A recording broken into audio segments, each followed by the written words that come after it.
Good evening and welcome to this Q&A Drought special. I'm Hamish McDonald. We've had an overwhelming response to this special with questions coming in from right across our drought-affected regions tonight.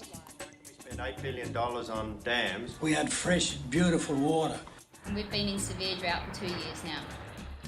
Now, we will try to get to as many questions as possible tonight. And here in the studio, we also have students, farmers and teachers who've travelled many hundreds of kilometres tonight to have their say.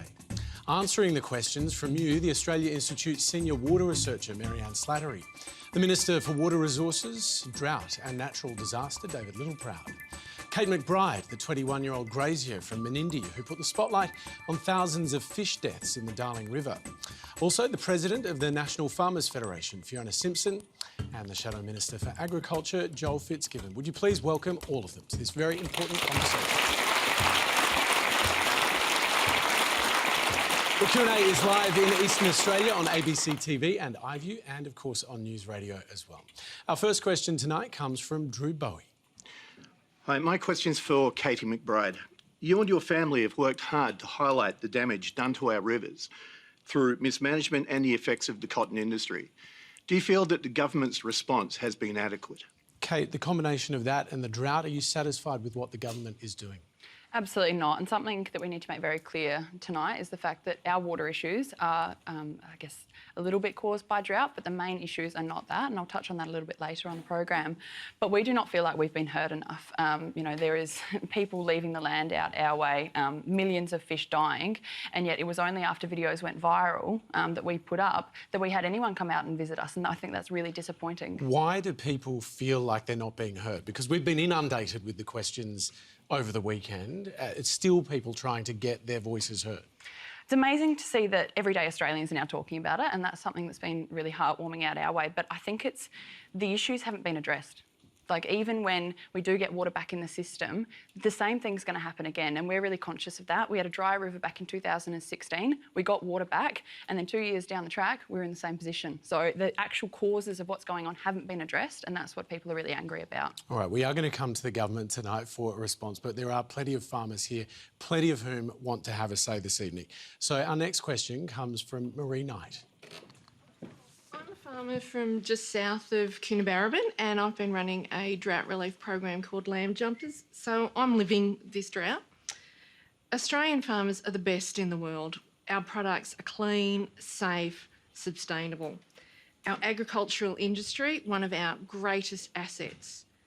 So can we stop playing politics and actually get some physical help from the government onto farms and help farmers? What is it that you want on the farm? What do you actually need? You've got the Minister here tonight. What are you asking for? David, Joel, come out and help me feed. You know, the average age of farmers is 66, and we're working 14, 16 hours a day to try, and it's physically exhausting. We are physically, mentally, emotionally and financially exhausted.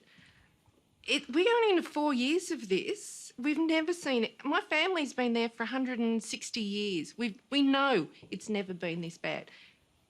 We're losing the game. We need help, and we need help that goes into the future. Are you considering one of these exit packages? No. We're just feeding stock. We don't have time to do that. We just have to keep animals alive. David Littleproud, how do you respond?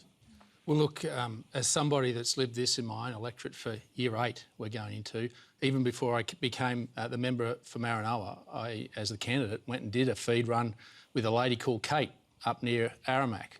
And she talked about how her husband was working away in Chinchilla and she hadn't seen him for 6 months. But that was the adversity they were faced up to, but they still believed in agriculture. And the reality is we are working together, and we're trying to work with the opposition and states as best we can. This is above politics, and let me make it clear, our response has escalated.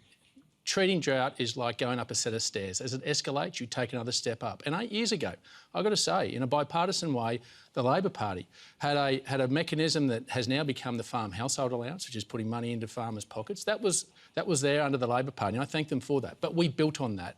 Our first pillar was around that, putting money in their pockets, giving loans where tens of thousands of dollars go back into farmers' pockets.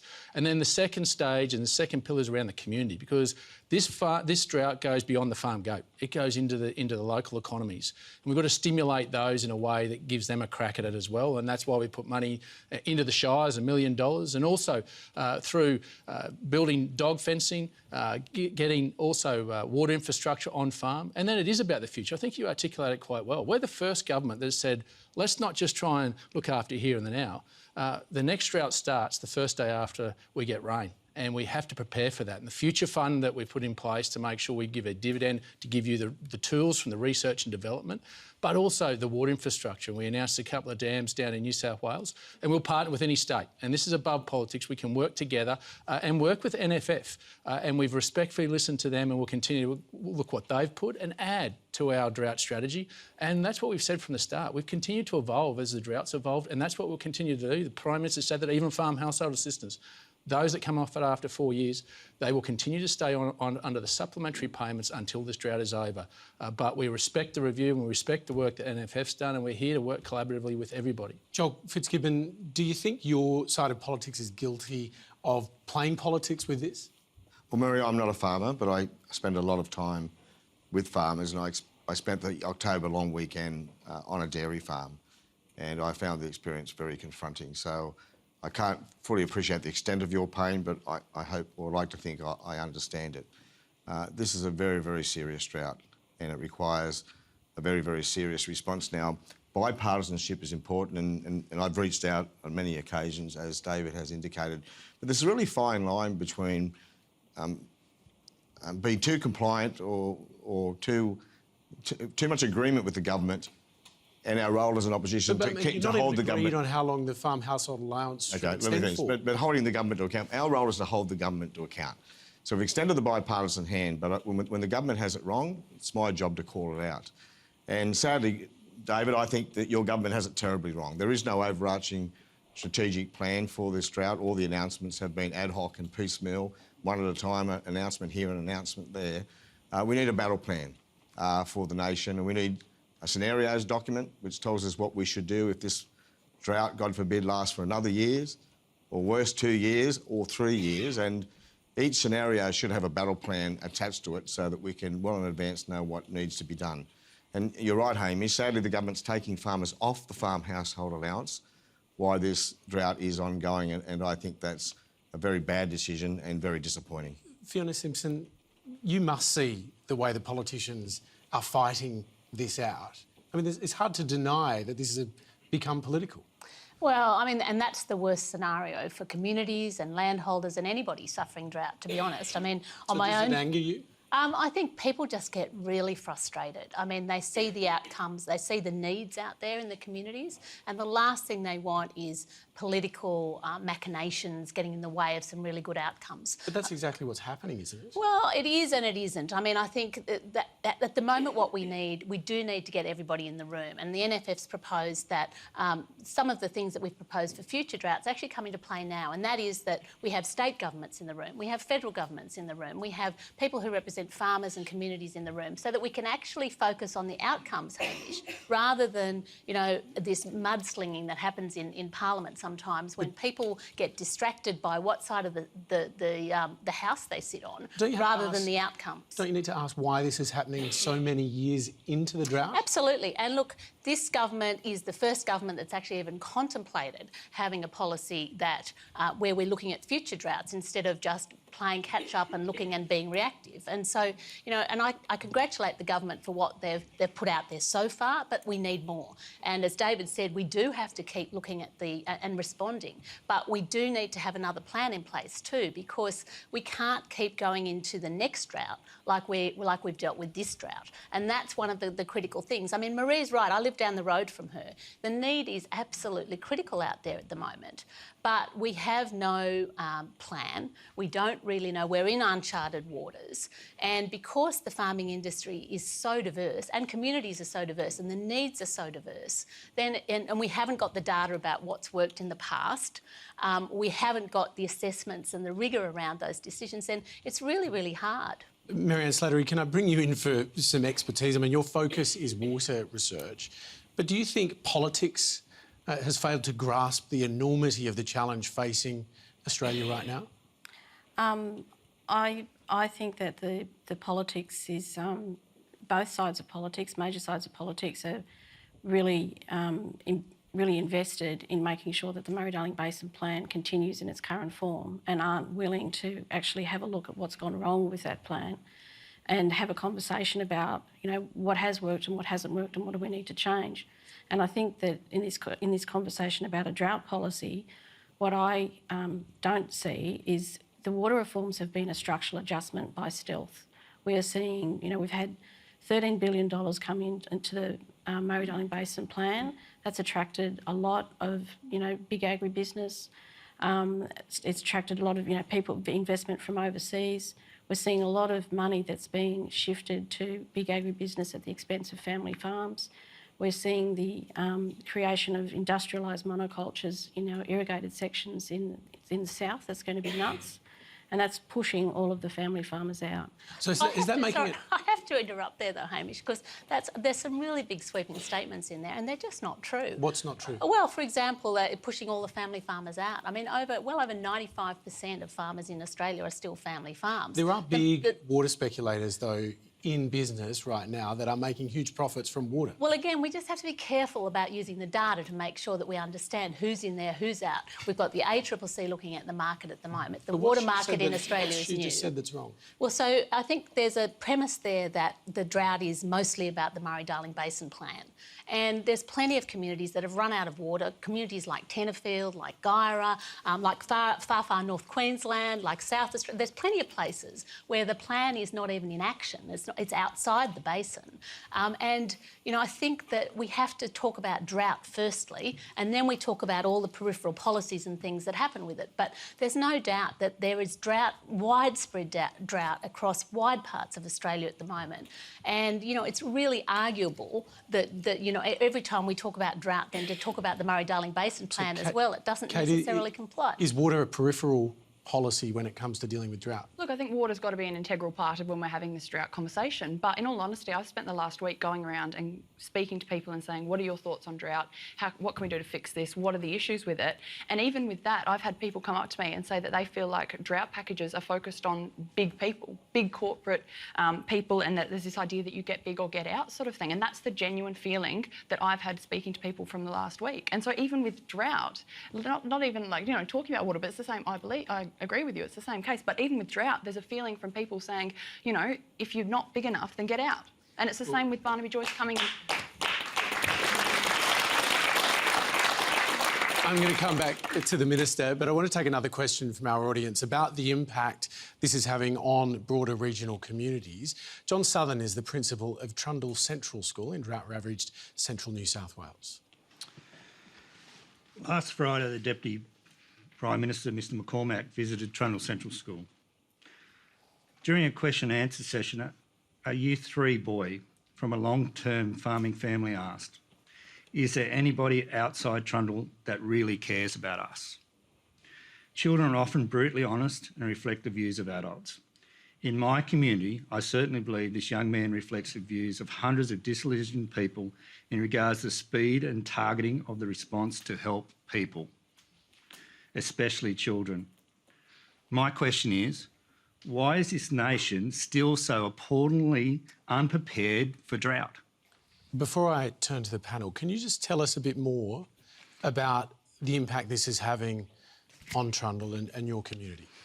Well, my kids are living a crisis situation every day.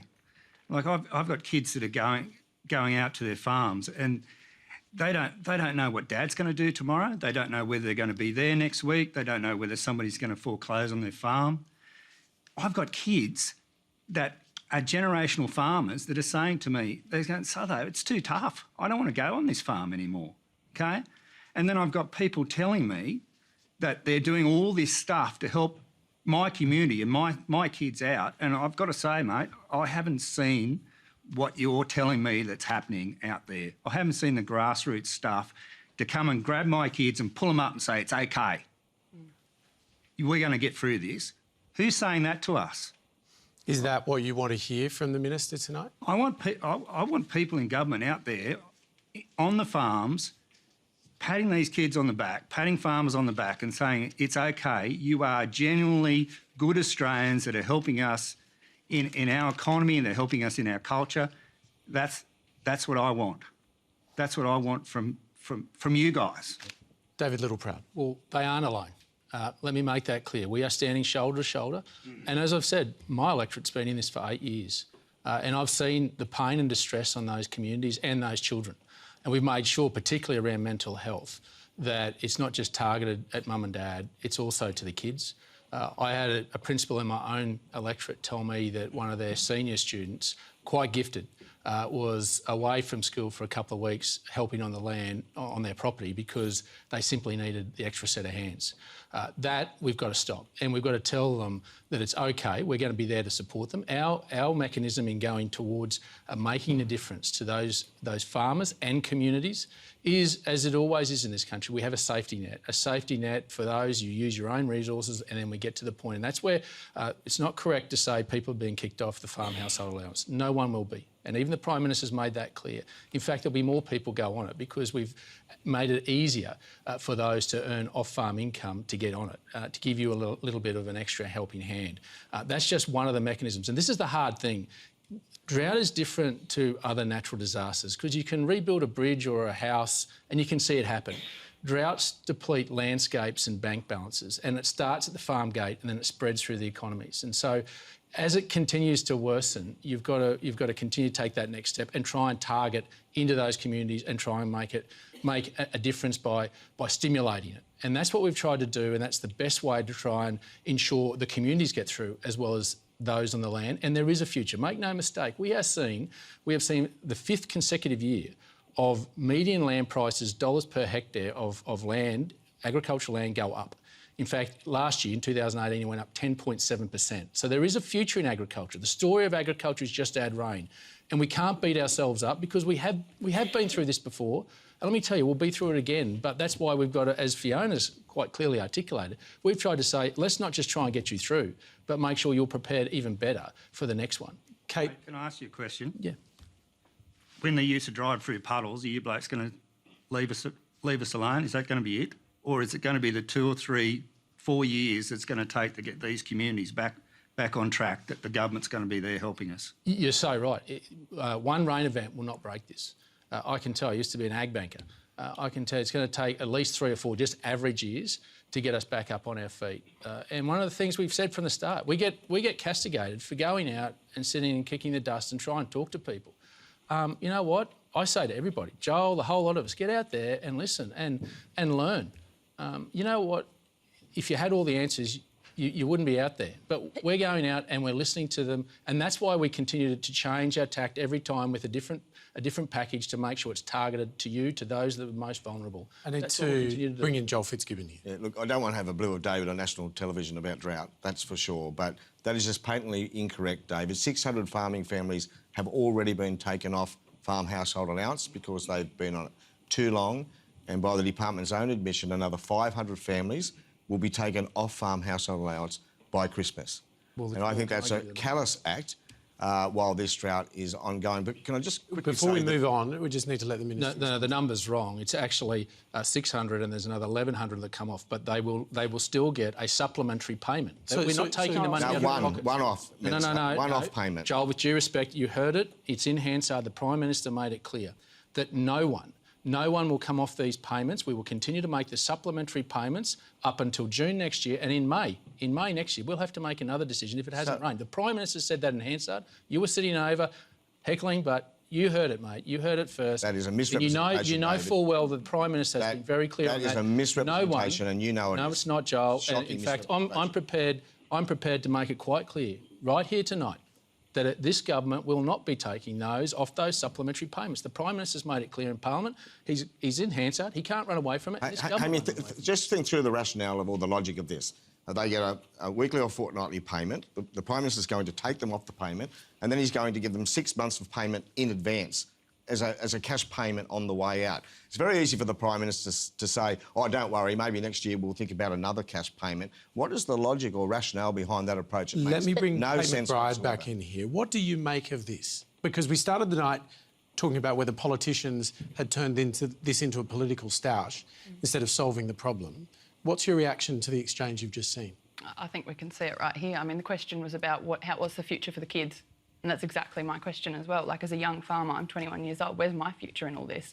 I spoke to people just this week saying that there were people in their communities taking kids out of boarding school because they can't afford it anymore. That's destroying their future. But then also they get dragged back to a property where they can't even see a future themselves. Like, what are we doing for these kids? We are, like, you know, they're not going to be allowed to be in the cities. They come home, there's nothing for them there. I don't understand. For kids, what are we doing? How are we helping these kids? People need hope and options, and I think that's what you're talking about. It can't just be one single thing, and I think people tend to focus on one single thing as if it will actually solve the drought, and the only thing that will solve the drought is rain. But in the meantime, we do have to have all sorts of different measures out there to support communities, to support landholders, to support the kids, and make them realise that they are feeling supported, that people do value who they are, people do value what they do, and that we're going to make sure that we can see them through. And also we need to focus on, at the end of the day, recovery and making sure that when this is over, and we know it's going to be over, we need to make sure that there's support there then as well. So we have to get people through. That's absolutely our primary focus. And then, hopefully then, we can focus on recovery as well. There's a whole suite of things we need to do. Marie Knight, you asked the question about whether it's time to stop the political games. Are you seeing that? Most farming families aren't on the household allowance. It's such a tiny part of the problem, and it's far from the solution, yet that's what we're hearing about. Hamish, Let's take another question now. This question is a video question from Grant Howard in Cuttable in Queensland. Hello, my name's Grant Howard and I'm a landholder and a coal miner in central Queensland. Given that the state governments are implementing emergency management adaptation plans for climate change, when will the government acknowledge that the current spate of natural disasters are linked to anthropogenic climate change, and address the root cause by stopping new thermal coal mines? David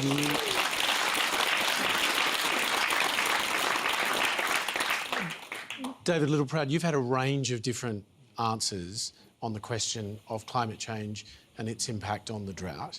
What is your view? Yeah, obviously man has made a contribution to it. I don't doubt that. And obviously we've got to do something about that, and we have. We've made international commitments and we'll continue to do that. Was it a mistake, can I ask, to say you weren't sure? Well, I was in the middle of a Sky interview that was interrupted by divisions and didn't get to clearly articulate. It wasn't the clearest answer I wanted to give, but I've been on a pretty clear record from the start. In fact, I'll give you a perfect example, Hamish. Is in my first ministerial council meetings of all the agricultural ministers, we created a program where we get a coordinated approach towards climate adaptation. And in fact, only last Friday, it was ticked off and agreed to, so that all the states and the Commonwealth are working together collaboratively. We're not overarching, we're not overreaching into each other's business, but we're actually working together to make sure that our response to this is one of a coordinated approach between state and federal governments. And also, it sort of goes beyond just that and beyond our reduction of emissions. It goes to the stewardship of our land. And one of the things that most proud I am of being ag minister was to create a biodiversity stewardship program to reward farmers for the stewardship of their land, not only for carbon abatement, but the improvement of their biodiversity. Does it make it difficult, though, to address those challenges when you have members of your own party that are sceptical about the impact that humans have on climate change? No, because I think our record's been quite clear. We've been quite consistent, even with respect to reductions of emissions. We're saying that we can continue to invest in making sure we get the balance right. You can invest in cleaner coal technology, but you can also continue to complement that.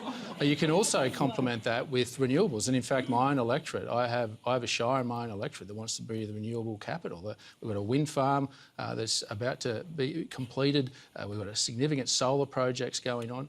So that there is commitments. You back yourselves with the smarts of the 21st century to make sure we meet our international commitments. We do it sensibly so that people can afford to turn the lights on and, more importantly, our farmers turn the pumps on. Let me bring Maryanne Slattery in here. We've already heard attempts to sort of separate the issue of water from drought. Do you think you can deal with drought separately to climate change, or do you think water, drought, climate all need to be brought together into one policy suite to actually have any impact here? Well, given that drought by definition is the absence of water, I find it very difficult to see how we can be talking about drought without talking about water. You know, when we talk about, you know, people not having feed, dryland farmers not having feed, they rely on irrigated fodder in those years, or shipping in fodder from somewhere else where it's not in drought.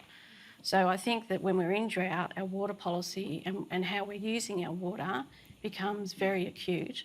And the question is, at the moment in the Southern Basin, we're putting a heap of water down towards almonds that are foreign owned, that aren't even in full production. And we're doing that at the expense of growing fodder, growing rice and keeping our dairy stock alive. You know, our dairy industry is about to collapse. We're selling our dairy cows that have probably got 100 years worth of genetics into China, and they're taking the young cows and we're getting an ageing herd. You know, we're selling off our genetic stock of beef and of sheep. So it's much more about you know, how to help people. Do we want to have these genetic stocks there to survive? Do we want to have a dairy industry and a rice industry? And I think we should be asking those questions.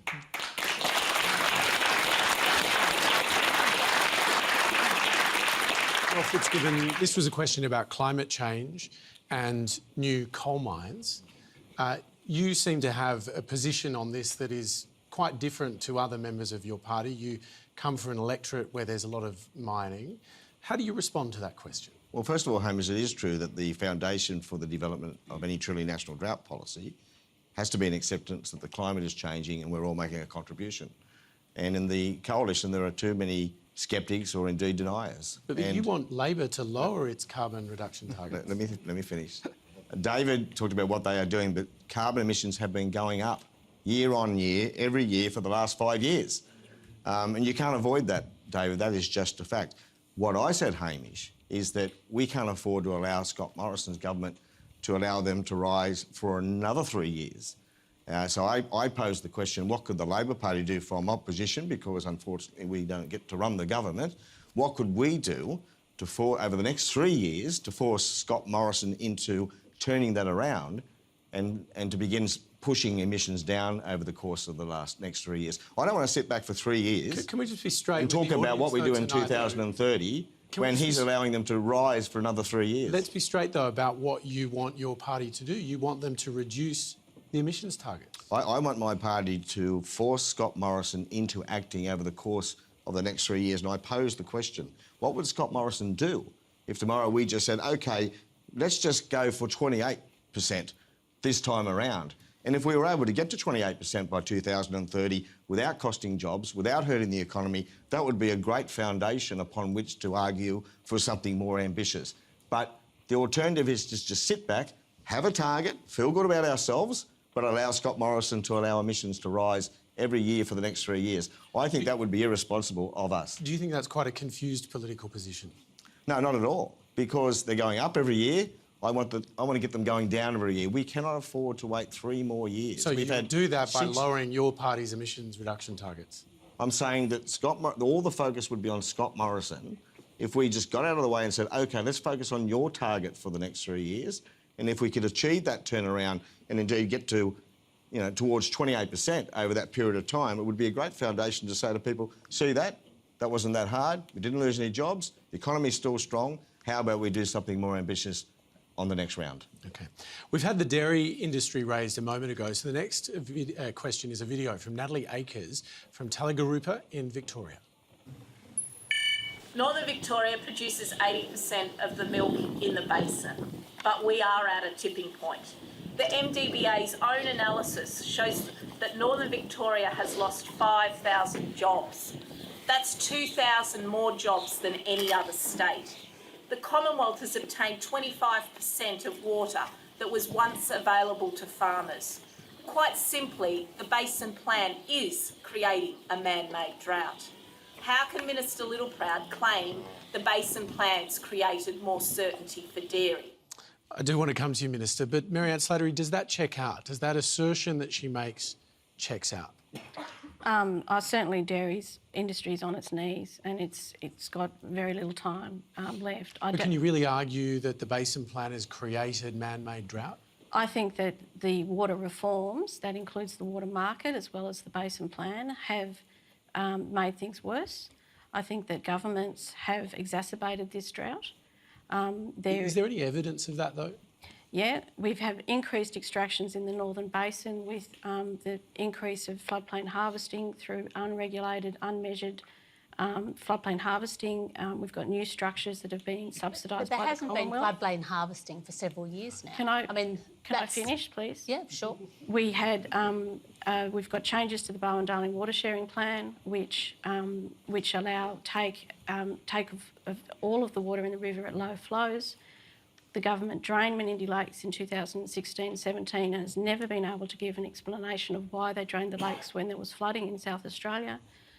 We've got the construction of big new dams in the Murrumbidgee, which are designed to capture flows that naturally would come out of the Murrumbidgee and support and underwrite the reliability of water licences in the Murray. And last year we saw the flooding of the Bumamilla Forest for operational reasons to push water down for almonds at the end of the system that otherwise could have been used to grow fodder for dairy and cows last David year. Littleproud, that's quite a list. Yeah, it's a long list, but let me make this clear, particularly going back to the premise of the question. Before I became Water Minister 18 months ago, all that was happening was a lot of yelling and screaming. And I can tell you that we weren't going to lock into that plan. We could have ended up with a lot worse plan for producers in particular. What the plan does is says that you take 20% of the consumptive pool off farmers and put it into the environment. We have completed 80% of that plan. The last 20% can be done without going near a farmer. If the states decide to do the constraints projects, the last piece to invest in the infrastructure and the smarts of today, then we will not need to go near a farmer. We can complete this plan and we can get the hell out of their life. And I have seen personally in my own electorate the devastation to these people, not just the farmers, but the local community. When you talk about drought, it's also what's happened to those small businesses, many of which I've seen, that was their superannuation. And when the buybacks came, it decimated those towns. And someone who'd worked for 40 years in a business, and that was their superannuation, was gone because no one else lived there. That is something I could not do. And what we can do is not go near buybacks again. Those things destroy these communities. And what I get, I'm as popular as the pox in places, but I cannot look people in the eye. I cannot look people in the eye and say, I'm going to leave you a legacy that's worse than that's there now, because I can tell you, I know the people that have been hurt in my own electorate, and I can't look them in the eye and say I haven't done the right thing by them and their children and the next generation. It is painful, but we can do this without going near a farmer again, and we can make sure that we continue to work with our states and the MDBA to get this right in the operational management of it. There's rules there that they follow, but they can always do better, and that's why we invest also with them with science to give them the tools to be able to understand. If I may, Minister, you look quite emotional. Well, these people, I mean, before I came into politics, I was a banker out in St George. These are people I know personally. But are they telling you you're making mistakes? No. Because we are hearing it all over the place. It's strange that you're not hearing it. Because you know what? Those people, they want government out of their lives, and they see for the first time since this thing started, before I was even in politics, they see for the first time they can have government out of their lives and they can get on and do what they do best, which is grow food and fibre. Can you say that to the people in Menindee though? I mean, you look at the people in the lower Darling, but also from like down below Burke. We've got a 1,400 kilometre stretch right now of river that is bone dry. We are having the lowest ever inflows into Menindee Lakes, and that's not just because of drought, because we've seen report after report point the finger at mismanagement and over-extraction. And so how can you say to those people, and myself included, that live along there, we're not going to put any more water back in the river from buybacks, you guys just have to sit at the end of the river and die. But that's what you're telling us right now.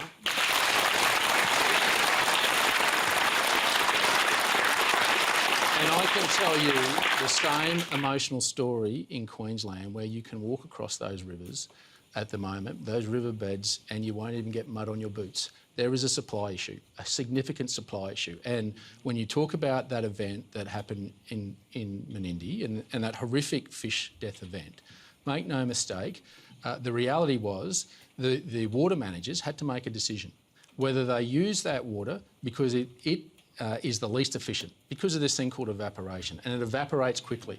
So they had to make a decision what they use with it. It's a natural lake system. Evaporation So what they had occurs. to do was, do they leave that water evaporate, or do they get an environmental outcome out of it? And you know what the environmental outcome they got out of it?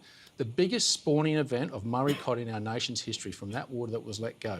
That does not for any way make up for the fish death that happened. But let me tell you, and let me say, fish deaths aren't new. I grew up on the Condamine River. I've seen Of that scale, they are. You know, we've seen over 600 of them in the last 30 years in New South Wales. And I've got to say, why did it go? It went overseas. Like this was like it went worldwide. We had people from like just last week. I had more people come out from Germany. This isn't normal. Like that is the biggest issue. We've got government trying to normalise what is going on. That the darling should go dry and that fish should die. That should not happen. And yet at the same time, when all that was occurring, I went up into Queensland and I saw huge amounts of cotton. Huge amount. It is right. I've got footage of it.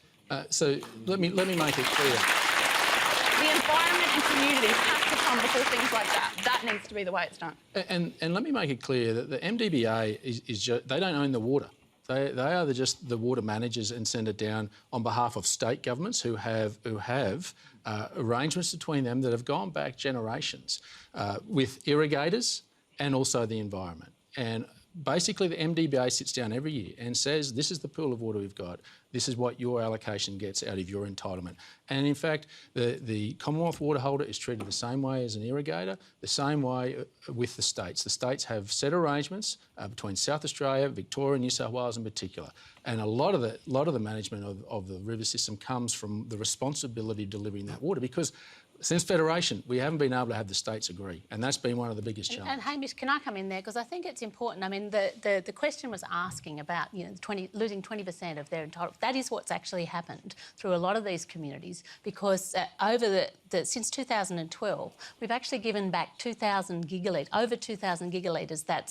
That's 4 Sydney harbours every year. If the rain is there, that's gone back to the environment. That's water that's been removed from agriculture and is now the environment is actually benefiting. Now, we don't see that water. Are you saying that's a mistake? No, it's not at all. But that is why we're seeing some of the hurt in some of these communities. That is why we're seeing so much stress and angst, because it's actually removing water from one industry, from agriculture, from growing food and fibre, and it's actually contributing it to the environment. But what's actually compounding it is because there's no actual water coming into the system, then in actual fact you can't see the water anywhere, and that's the hardest thing to see. Do you believe that the way Australia is managing the water that it does have is working currently? I think we're actually the Murray-Darling Basin Plan, to me, is a plan to actually talk together, to bring science into the debate, to bring data and facts into the debate, to do much better. That's a straightforward question. What's the answer? So is it working? It's working much better than every man for himself and everybody for themselves, which is what we have had since Federation. So since Federation, the states have been doing their own thing. The people have been doing their own thing. So sure. the plan, though, Hamish, is actually the first time, and it's going to take some time to sort out.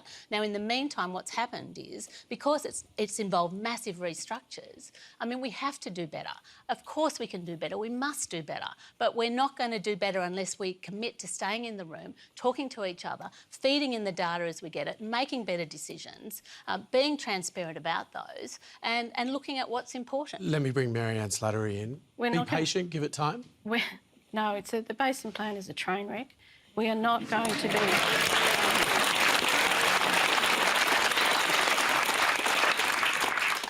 We're not going to get better while we keep sitting here and pitching the environment against irrigators and allowing these really big problems in implementation to continue without being honest about them. I'm sorry, Minister, your explanation of what happened at Menindee Lakes is just not true. There was only about 10% of the water that was released from Menindee Lakes that went to environmental flows. There was water released, and so, you know, the Minister's correct in saying you've got this interjurisdictional, complexity, and Murray-Darling Basin Authority is responsible for making releases on the lakes under certain conditions, but very importantly under a certain set of rules. They made those releases from Menindee Lakes when South Australia was in flood. That is well outside their rules. There is no precedent for them to be making releases when the South Australia was in flood at the time, and they have never explained that. You've never explained that. Noel Blair has never explained that.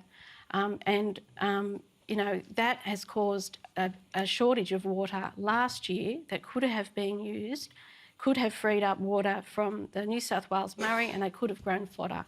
So the exacerbation of everyone's woes in the basin because there isn't enough feed has been directly contributed to by the release of, you know, it was 1,800 gigalitres of water from Menindee at the end of 2016 and 17, and no one has owned up as to why that happened. Minister.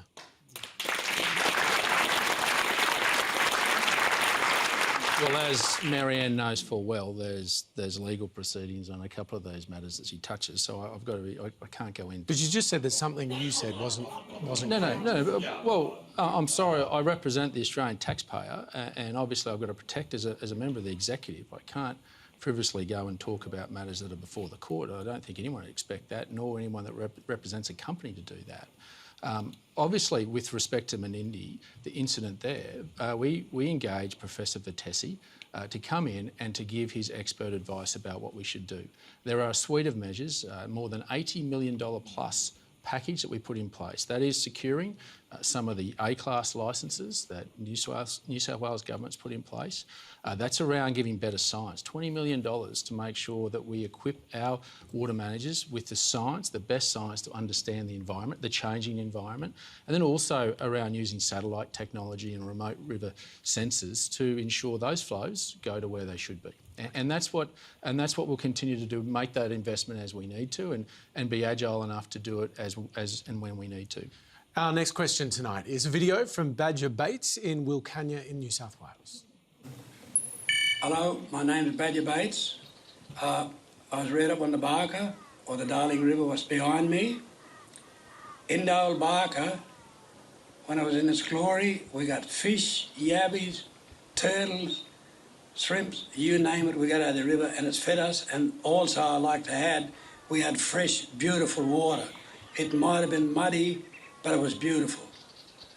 And now the question is to David Littleproud, when are you going to put water and give us guarantee that the Barker will flow again? Minister Littleproud. Well, the first thing is that it has to rain. We have a serious supply issue. I'm sorry.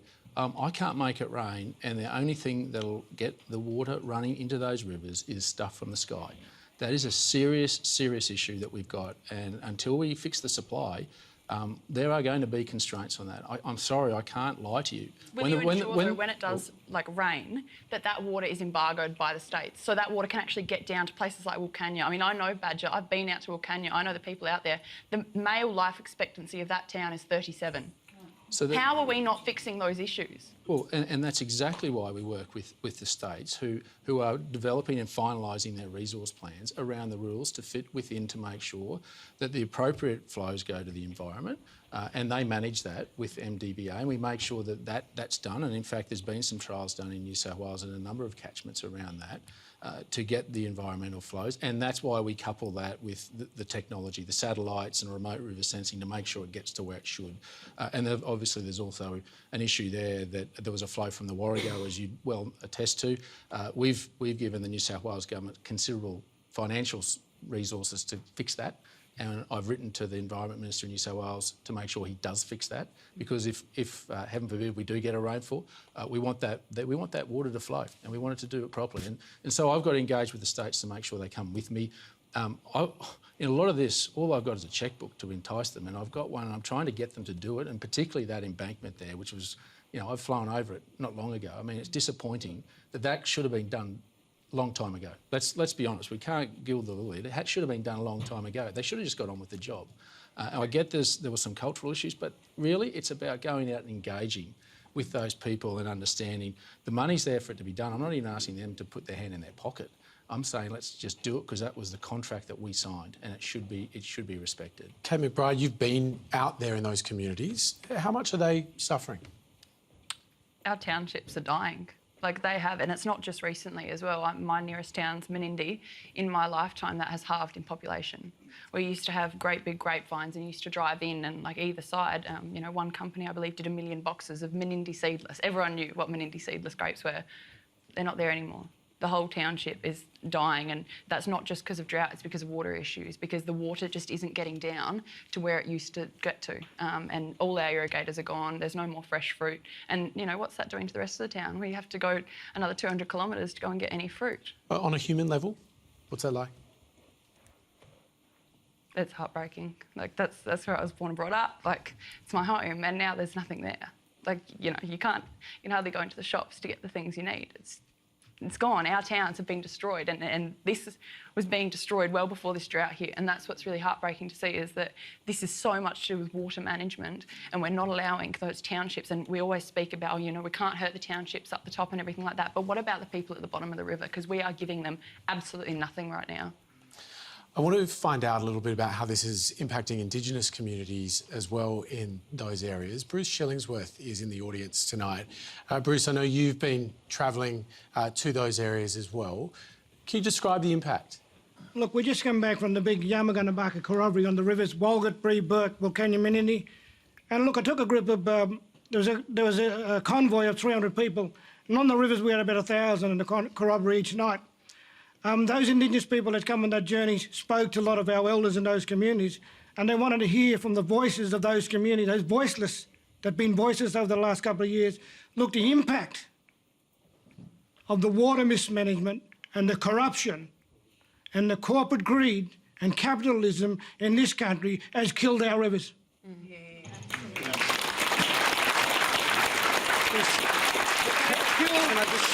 They have killed our communities. Look, we've been out in those communities. The health is deteriorating in our communities. Our old people are now dying. Our young people with a high rate of mental health, suicides, dialysis. People that are on dialysis can't get water to flush their machines.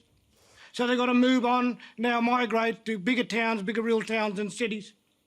So a lot of the First Nation people are leaving their tribal, their lands that they've been, you know, that they lived on for thousands of years.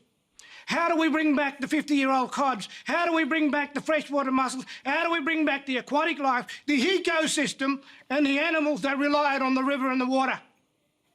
They're now completely dead. They're extinct. This has happened over the last 100 years. Australia needs to wake up. I'm listening tonight, we're listening to, there's two things that I can hear. It's water and profit. Why are we selling water to make profit? That's what I'm hearing. And here my people on the river that relied on those animals for the food source for thousands of years are now dying. This is the second wave of genocide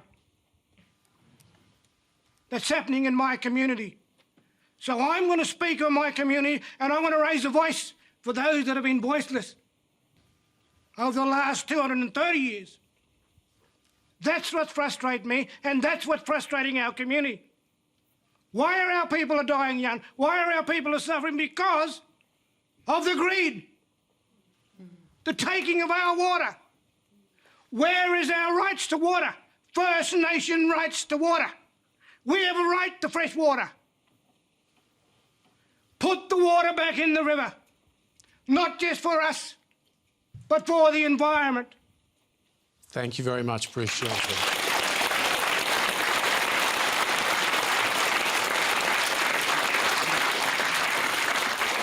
You're watching Q&A across Australia. Our next question tonight is from Ben Horn.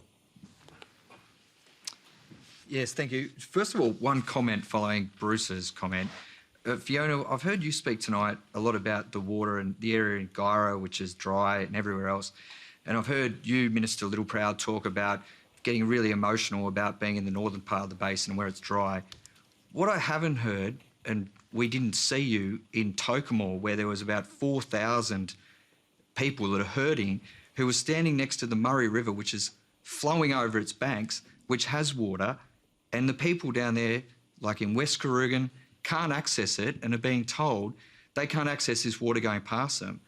How is that acceptable to you? And how in this country can we sit here and you, as people in the government and representatives through National Farmers, sit there and actually sit back and let this happen without having some sort of say or standing up and actually doing something about it? Fiona Simson.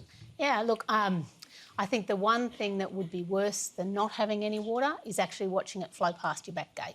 So, look, absolutely, I can feel your pain, not literally, but I totally think it would be the worst thing in the world. So my heart goes out to you and your community. I think it would be extraordinarily difficult.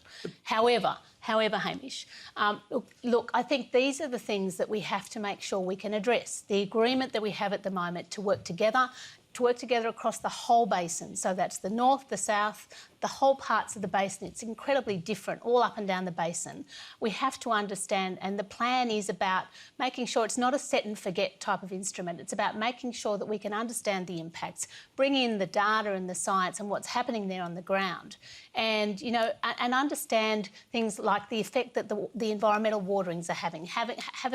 What about the impact on the communities? What about the impact on the food and fibre growing industry? What impact is that having? And how can we do it better? And unless we have the agreement to all stay at the table working together on this, then we go back to, I think, you know, the last 100 years, which has been water wars. And where are we at? We're at where we are now. So we have a system in place now that we have to keep tweaking and fixing. We have agreements about, you know, the importance of water for agriculture, water for communities, about impacts. We're actually measuring now some of the impacts on the communities. And we have to feed that in and give people confidence that it's not going to be like this in the future, that we actually have a better way. Ben's original question was about confidence in that system, and I'd like to take that question, please. Thank you, Hamish. So my question is, it's my understanding when you become a politician, this is particularly addressed to Minister Littleproud, you need to disclose all sorts of things such as citizenship and financial interests. So why is it that politicians do not need to disclose if they, or any related entities, such as in-laws, control or own water entitlements or licences? Minister.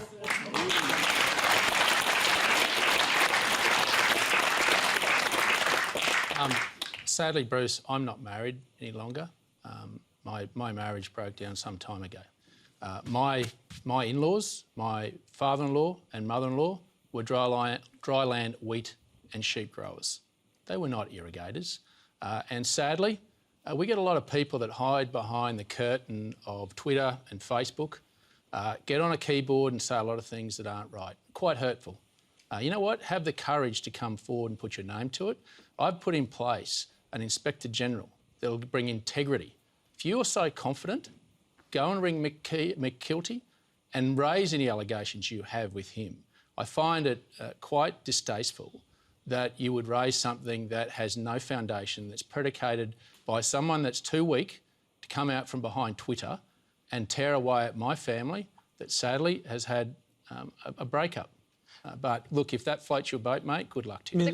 Can I just ask you, though, about the issue rather than the personal component, which I'm not entirely clear on, but should people in politics have to declare an interest in this sort of thing? Totally.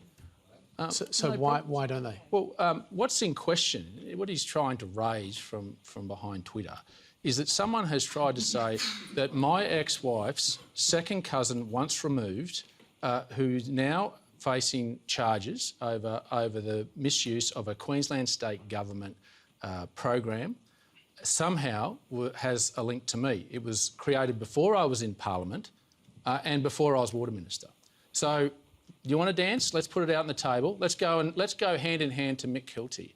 But you know what? Let's be mature. I want to lead the nation. I want to make sure that we get this right.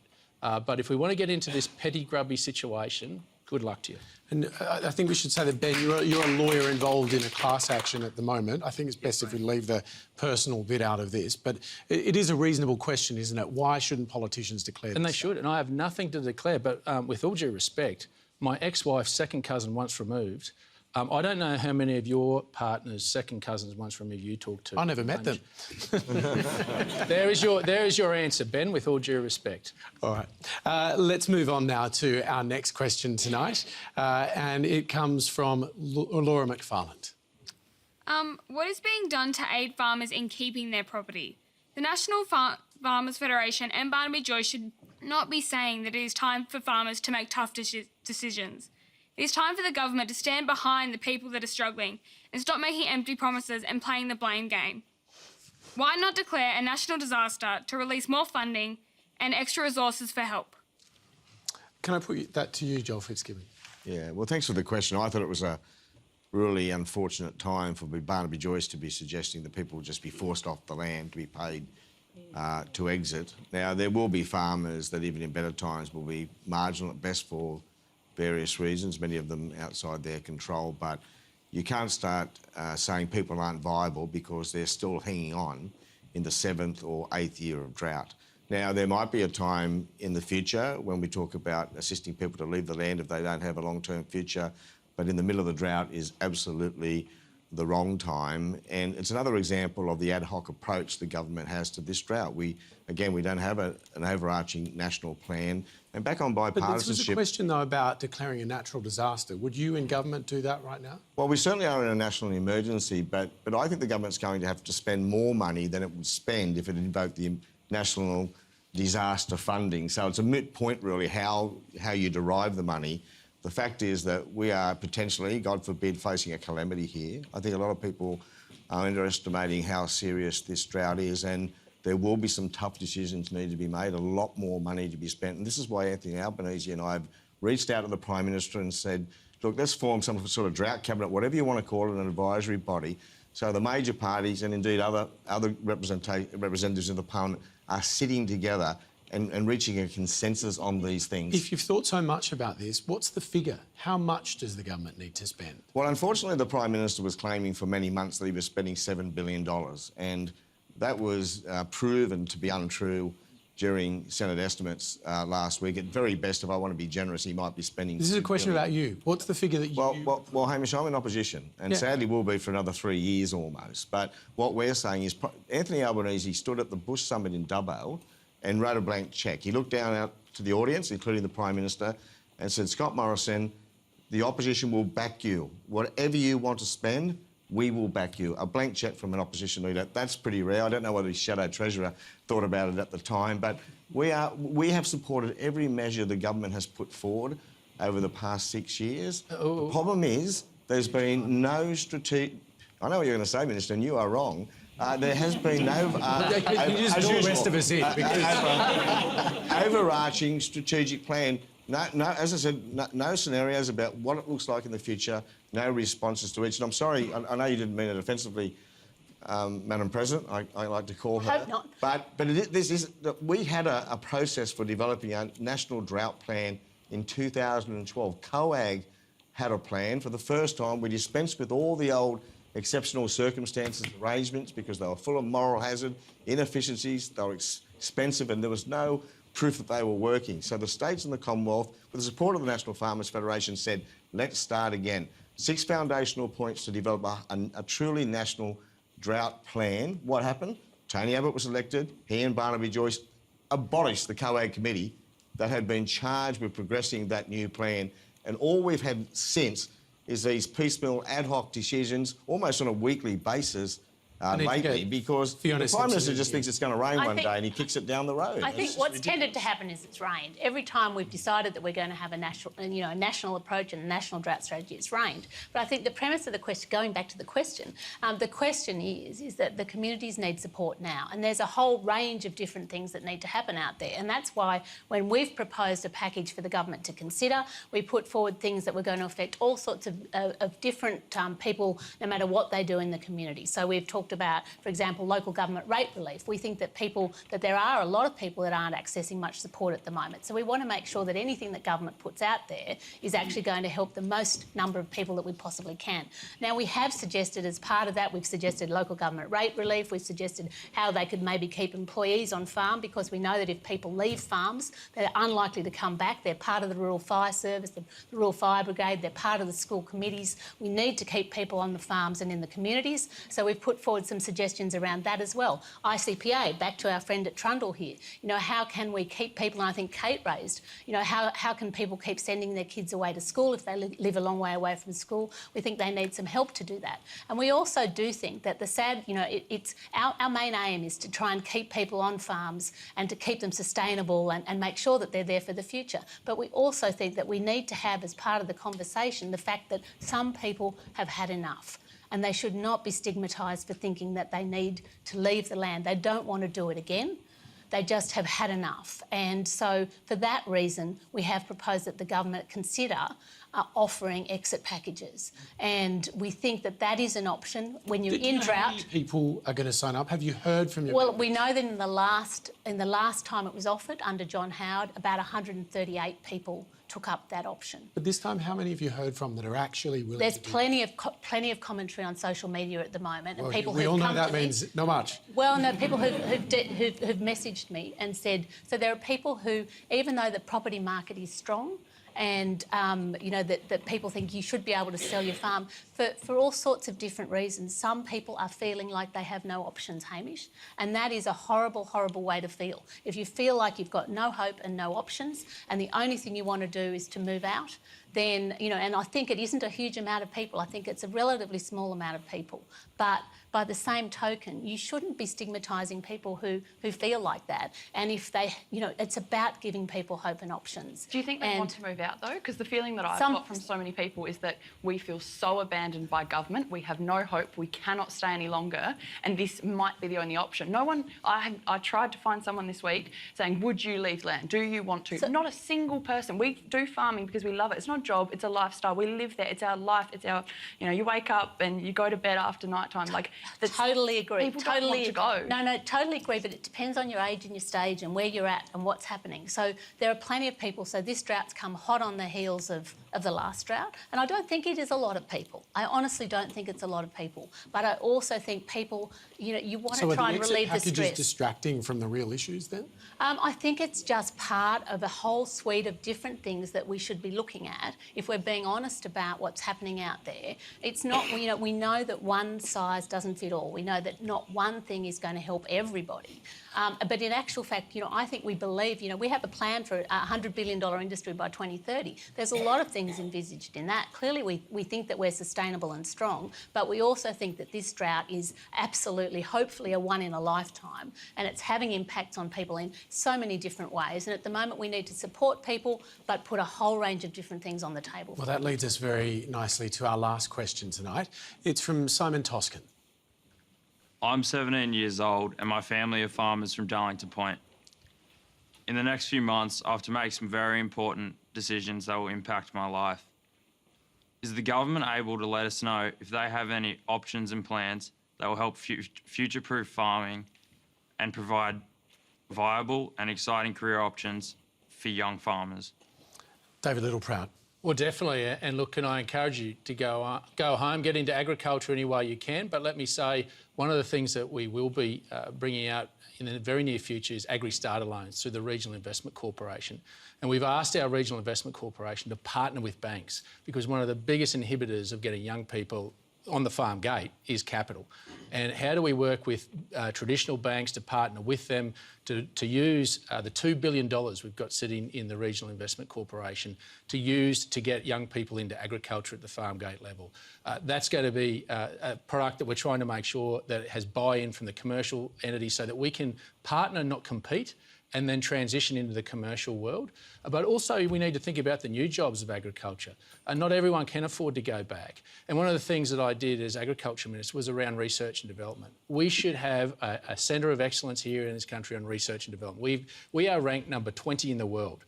US and Netherlands are 6th and 4th in the world, and we've got more researchers. So how do we get better bang for buck and get into the new jobs of ag tech, into science and innovation to give our farmers the tools they need to be able to adapt to a changing climate? They're the new jobs, not just the traditional pick and shovel jobs, but the new exciting technology jobs as well that will complement them, that gives a career pathway, and not just in the cities. What we wanted to do was make sure this was these R&D centres were put across regional Australia, So we actually went and did the research and development in regional Australia, and then that makes it easier for the extension work for farmers to see it and touch and feel it.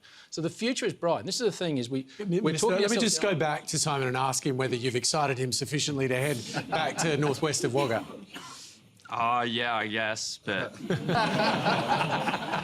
Kate, what would you say to him?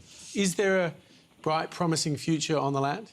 There are a lot of good things about ag, and I think, you know, for me, like, I'm a fifth-generation farmer, it's in my blood, I could never leave. But right now, I don't see a future. With where we are, water management the way it is, I just don't see a future, and I think the only thing that would let me see a future is if we got a federal royal commission and got to the bottom of what's gone wrong. That is the only thing. Water management. Absolutely. In terms of water, get a federal royal commission, look into the Murray-Darling Basin Plan, what's gone wrong, what we can do better, and how we're all going to move forward, because that affects so many farmers. It affects all people along the Darling River, also, you know, our dairy farmers along the Murray as well. We need to get to the bottom of what's gone wrong and give people a future. Well, we've thrashed out a lot of the issues tonight, not all of them, I'm sure. That's all we have time for tonight. Would you please thank our panel, Maryanne Slattery, David Littleproud, Kate McBride, Fiona Simson and Joel Fitzgibbon.